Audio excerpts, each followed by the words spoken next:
Robolove, Operation Silver Soul. Written by Martina André. Read by Heather Henriques. Prologue. November 2056. Hunters Lane, Canadian Wilderness. Rebels. What did I tell you? The guys developed a new model that leaves all previous robots in the dust. Silver's eyes narrowed as he and his boss analysed the recordings from a tiny spy drone.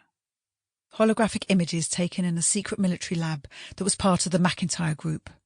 The facility was located somewhere beneath the Nevada desert and produced a steady supply of incredibly human-looking combat robots. "Get closer," said Catherine. As the leader of the Hunters Lane rebels, she was responsible for hundreds of resistance fighters. Most of them were combat robots who not only looked human but had also, contrary to their programming, developed a human consciousness. They'd been deployed by the Pan-American Alliance to fight in the war against the Pan-Asian Front and were among the few who'd managed to escape the horrific slaughter. It was a senseless destruction of robots and military resources, aimed to both demonstrate technological supremacy and entertain the masses, who were charged vast sums in taxes for the privilege, especially as the loser of the battle had to pay for the winner's costs, plus a financial bonus. Under the leadership of Catherine Porter, the rebels were fighting for the immediate end to this war. Their headquarters lay hidden in a former uranium mine, deep in the inaccessible Canadian wilderness, and formed the base for a revolution against the insanity that, sooner or later, would drive the whole of humanity to destruction. The flow of people whom Catherine had helped to escape from the Pan-American government's recruitment teams had recently increased, as it seemed that at least one of the two warring parties had come up with the magnificent idea of replacing expensive combat robots with cheap human cyborgs.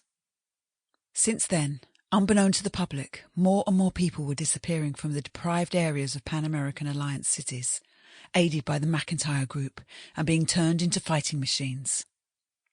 It was the McIntyre Group who profited from this, earning unimaginable sums from the production of military robots, manufactured in their hundreds every day in the group's secret facilities. Meanwhile, large sections of the population suffered appalling poverty in both urban slums and rural areas. And now there was a new problem, one that could prove far more destructive to humanity than any war. "You realise we've never been this close to Mach 2, said Silver triumphantly. "This is the first time we've managed to get into his newest research lab." Catherine put her hand gently on Silver's well-developed shoulders and let it rest there for a moment. "And this is all thanks to you."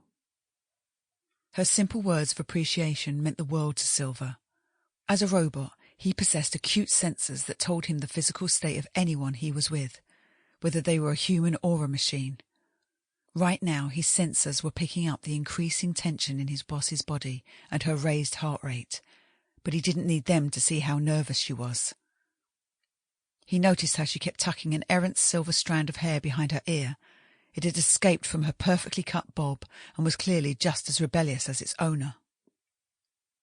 As the drone continued on its unobserved path across the enemy's lab, Catherine focused on a human-sized glass box containing a highly complex 3D bioprinter. "Get closer," she ordered.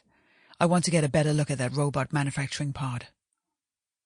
Silver steered the tiny flying object through the vivid high-definition image of the lab and stopped directly in front of the transparent structure that Catherine had seen. It contained cell material, created using biotechnology that produced a 98% match with human tissue. This was then woven into a robot that looked identical to a human being, apart from the fact that its musculature was generally more developed and its intelligence significantly sharper than most humans. Catherine was one of the most gifted robotics engineers of the 21st century, and her response was genuine. "I'm really impressed," she whispered as she took in the image of a flawless young woman, whose supple, athletic body and brunette waist-length hair could give any professional model a run for their money. Her internal technology was impressive too. "The R9 series is said to be significantly smarter and more powerful than the previous models," said Silver, looking slightly worried.